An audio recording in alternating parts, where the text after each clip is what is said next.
Hello, everyone.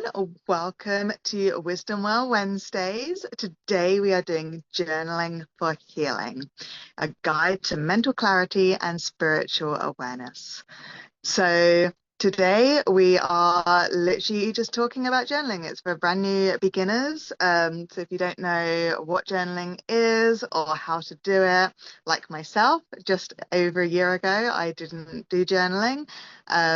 But yes, I'm going to be showing you different ways to do it, how to do it, how to get you started. And even if you do journaling, perhaps you could watch this and get some ideas for new ways of doing it. We're going to be focusing on journaling for spiritual, mental, and emotional health. So it's a very good thing for everybody. In the sacred silence of our thoughts lies the key to unlocking our true selves. What if I told you that within the pages of a journal, you could discover the whispers of your soul? As we embark on this journey of journaling, we explore how this transformative practice can ground us in the present moment and deepen our connection to ourselves and the universe. Let us uncover the healing powers of your words together. So a shout out to my friend Anya for actually introducing me to journaling. We were up at her cottage summer solstice last year, and she wanted to do some journaling for the solstice, and I had to admit I'd never ever done it before, and she couldn't believe it. So she's the one that taught me how to do it. So thank you to Anya for helping me with that. And so today I'm going to be teaching you what she taught me, but also multiple other ways of doing journaling and some helpful hints and tips. Let's get started.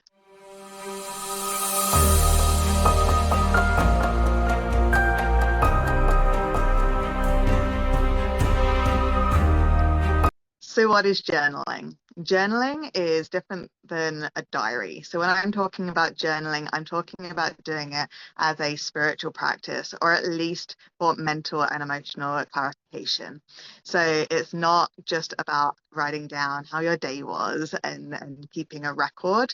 It's actually about delving into your higher self, into like tapping into the ether, talking to spiritual beings, gods or ancestors or your guides, anybody that's part of a spiritual team that can come down and help you get some clarification, get some answers to things that you are trying to work out for yourself. And even if it's just for your higher self, or from your higher self, I should say, then you are actually getting the answers that you require.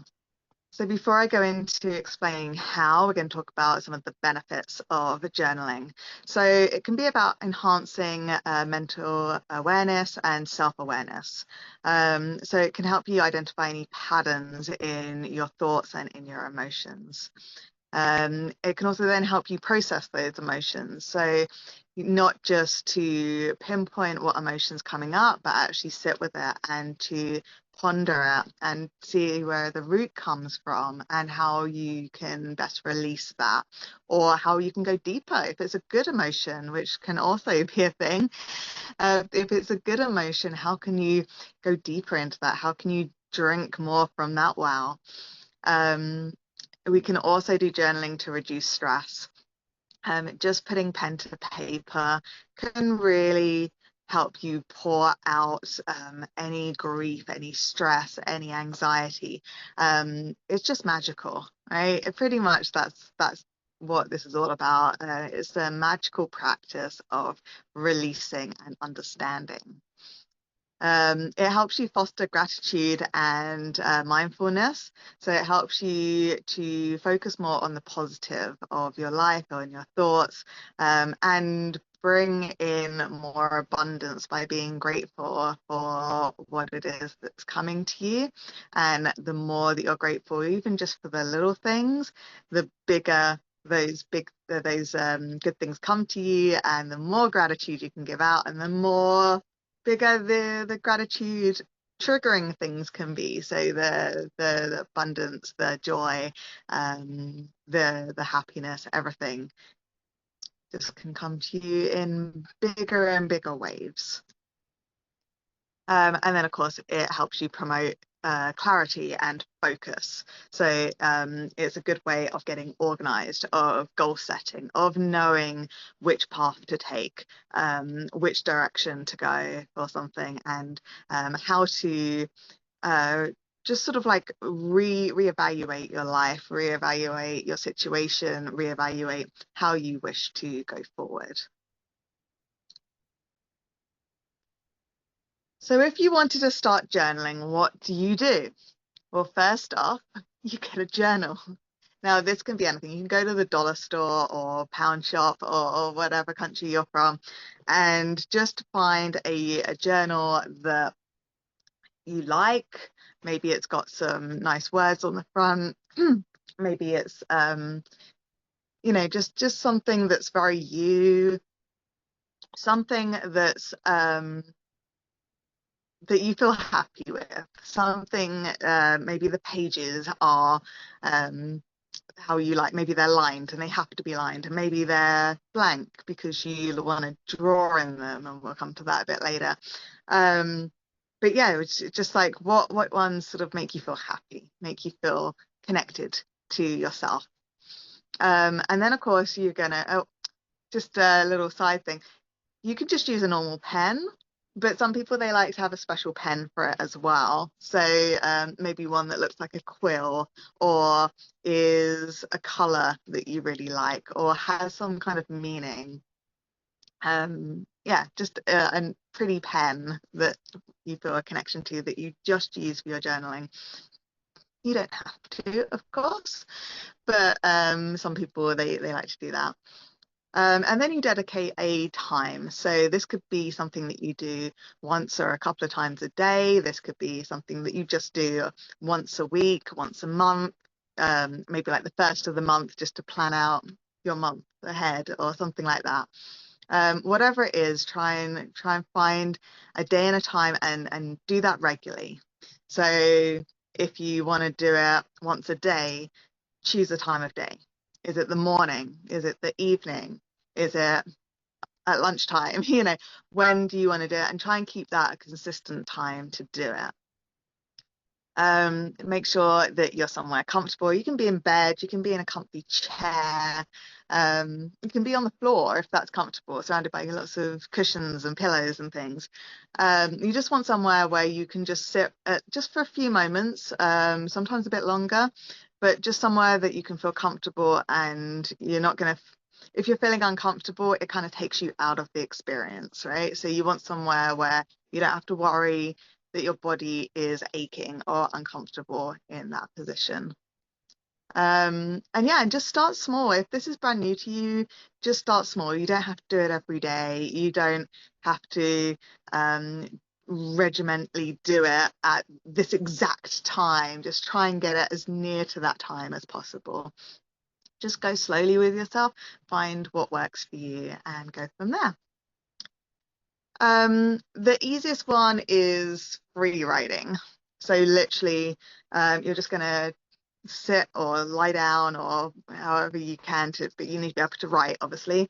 And you're just gonna open up your journal, and you're gonna get your pen. I don't have a fancy pen, I've just got a normal one. And you're just going to start writing. You can have an idea of what you want to talk about, but it doesn't need to be anything. You can just sit there and just start writing. Right? Maybe take a few breaths beforehand, center, become present, and then just write. And allow the words to just come out. Even if they don't make sense, just let them flow. Another way would be like bullet points. So you could just be doing any kind of bullet points that come to you. Again, you can have sort of like a topic, like what should I be doing this week for my work, for my mental health, for my self-care, right? You can just be doing that, but yeah, just write down whatever comes to you. It doesn't matter if it doesn't make sense. You can also do what's called art journaling, where you just draw. Just take that time to draw or paint or color, and just see what you doodle. see what comes up for you, see, and if it's just scribbles, try and see images in there or meanings behind it, what's coming through to you from your intuition. And then, of course, there's prompting, which is actually how my friend taught me. So let's go through how my friend taught me. So we sat there at her cottage, and she lent me a journal, which actually was this one. And she actually gave it to me in the end. And we opened it up, and we wrote a title for it. We just wrote out, I think it was around Lionsgate or something. Oh no, it was summer solstice. It was, yeah, that was just like, with summer solstice, and I think something was happening with the stars at that point as well. And with all this stuff happening, what does my higher self want me to know right now? We wrote out that title. And then we sat there, took a few breaths, centered, called in our guides, and then put the pen to the page and just started writing. And at first, it might be you. It might literally be you saying, "Oh, no, I'm writing this, blah, blah, blah." But then after a while, maybe the language changes, like not the actual language, but the way that they talk. So sometimes a guide will come through and be like, "Oh, dear one." And you're like, I would never say, "Oh, dear one," and they're actually coming through to you with all that. And after a while, you realize that it's not your words anymore. It's from something else. It's from something higher, whether that be your higher self or from your guidance team. And anyway, so you're writing it all down. When you feel that you've done enough, when the sort of writing stops, or you just feel it coming to its end, like the energy kind of fades, then you can go back and you can reread it, because sometimes you don't know what you're writing. And it's not till you actually read it through afterwards that you actually see what the messages were, and it's kind of fascinating. So I'm going to put up some prompts now, for you to use if you wish, or just Google. There's so many out there, and make your own, but here are a couple just to get you started.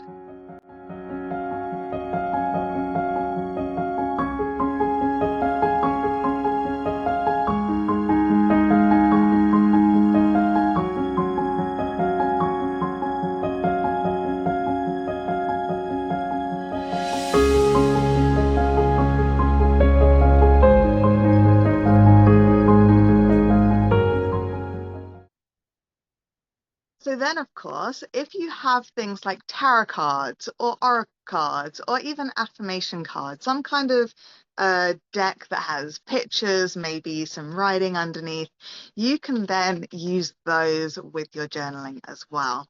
So another thing, when my friend was teaching me how to journal, because super easy, right? I literally had no idea how to do it until last year.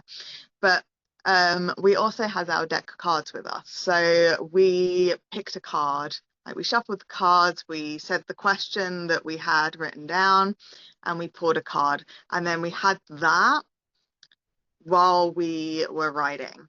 So we're also looking at the card as well to get extra inspiration or extra guidance from the cards. So for example, you can get a tarot deck, and you would just shuffle, and then you ask your question and you pick your card, right?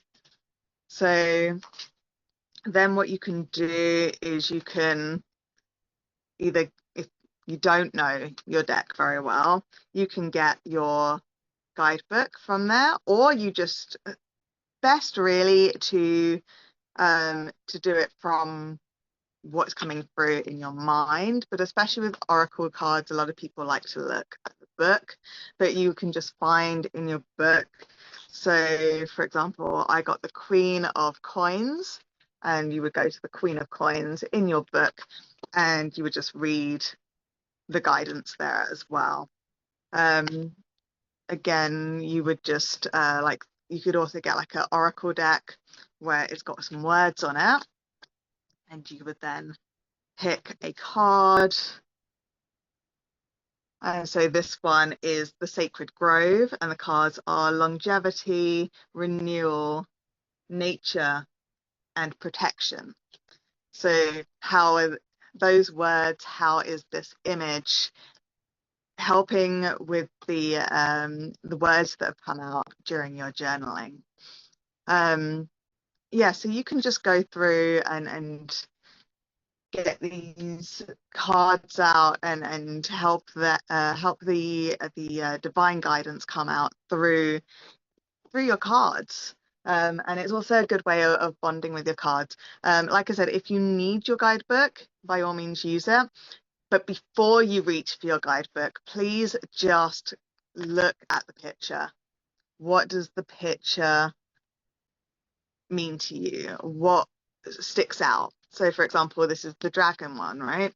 So there's a green dragon and there's a pentacle for the page of pentacles, and the page looks like he's writing, which is actually funny because what are we doing? We're doing journaling, and it's the page of pentacles and he's writing in a journal. Anywho, so yeah, so you would maybe, like, I'm attracted to the green. So what does that green have to do with what I'm writing in my journal? You know, this kind of stuff. Really, really look at that first. Then if you need to afterwards, by all means, go to your guidebook, look up Page of Pentacles and read the guidance behind that. Some things, especially with oracle decks and things, they'll give you affirmations and things within there as well. So that's kind of a good one to include in your journaling if you have a card that comes along with affirmations, and then you can maybe be saying those affirmations for the rest of the day or the rest of the month, depending on what your journaling schedule is. So of course there's going to be challenges, especially when you start. There's going to be things like writer's block, and those are more because you think that you're meant to be writing something. You don't know what to write. But unlike writing a story or writing a letter or writing an article or writing your homework, it's not your words. They're coming maybe from your higher self, in which case, yes, they are technically from yourself. But they're coming down from something else, or even like subconscious. If you're not really into the whole spirituality, your subconscious mind is writing it. So you want to be writing, but not thinking. You're not going to think about what the next word is going to be. You're just writing the words, and it will be practice. But honestly, just write down anything, even if it sounds silly, even if it sounds really trivial, even if it doesn't sound true at that particular moment. Write it all down. It will make sense at the end, or at least in hindsight, it will really make sense to you. And that's the other thing as well, like to look back over your journaling and see if things came to fruition or helped you through something, or just a reminder to keep you on track. Consistency is really important. As I said, like, try and stick to the days and times that you put in for yourself. And of course, you can change that if that's not really working for you. If Monday at 8 a.m. is not working for you, change it to Saturday at 11 or whatever it is, right? Whatever's best for you. You can change them, but just once you've changed, don't keep changing them. Change it to something that's better for you time-wise, and you're able to actually sit with it and enjoy. But then stick to that time, or as close as possible that you can. Do not worry about judgment. The only person judging you with your journaling is yourself, is your ego mind. And that's not, like, we could do a whole thing on egos, but ego mind is your mind that wants to protect you, that wants to help you. It just, in this day and age, is quite loud. So we want to just quieten that. The only person that should be reading your journaling is yourself. And yes, like when I was doing it with my friend, we were sharing because we wished to share with each other what we were writing, because we were doing it together and we wanted the other person to hear what our guidance had been that day. And also because she was teaching me, I was learning, I wanted to make sure I was doing it right. Yeah. So you can absolutely share if you feel called to share with anybody. but it's like an actual diary where it's not meant to be seen by anyone else but yourself. It's meant to be something precious to you. Um, so, I mean, if you need to, get one with a lock on it and wear the key around your neck. I had a diary when I was a child that was like that, right? If you're that paranoid that someone's going to read it, or write it in a different language that no one around you can read, or whatever it is. Yeah, just really keep it a sacred document. And don't feel overwhelmed. Like, honestly, take some breaks. Like, once you've done the journaling, don't just get up and get back to your everyday life. Like, take some time to reread it and to reread it again and to let it absorb into you. And just you don't need to do this every day to start off with. You don't need to overwhelm yourself with it. Just small and manageable, and work your way up if you need to.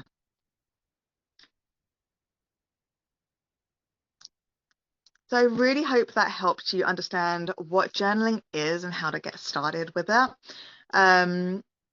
Just try it today, even if it's just for a minute or two. Just have a little go. If you don't have a pretty journal yet, just do it on a piece of paper. Like, just start today, see what happens. By all means, if you want to share any journaling experiences that you've had or you've had after watching this video, or even want to share your favorite prompts, or ones that you do on a regular basis, or ones that you had the most profound insights from when you use that prompt, please do put them in the comments below. Share them with other people. As always, please do like, subscribe, share, turn on notifications, all of those good things. I do appreciate, I know we're a small channel, but I do appreciate those of you that reach out and talk about how much you've enjoyed these videos. So thank you. Honestly, truly grateful to you guys. Next week is our 8th episode of the chakra series.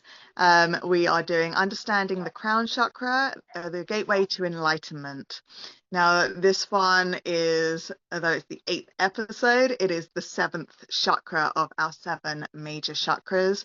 It is by no means the end of our chakra series. They're going to go on way into, I think, 2027. I think is the last one. There's going to be 30 episodes of it, put it that way. So there's a lot more coming. If you want to stop your chakra education after next week's video, you are absolutely welcome to. A lot of people stop just at the 7, and that is perfectly fine.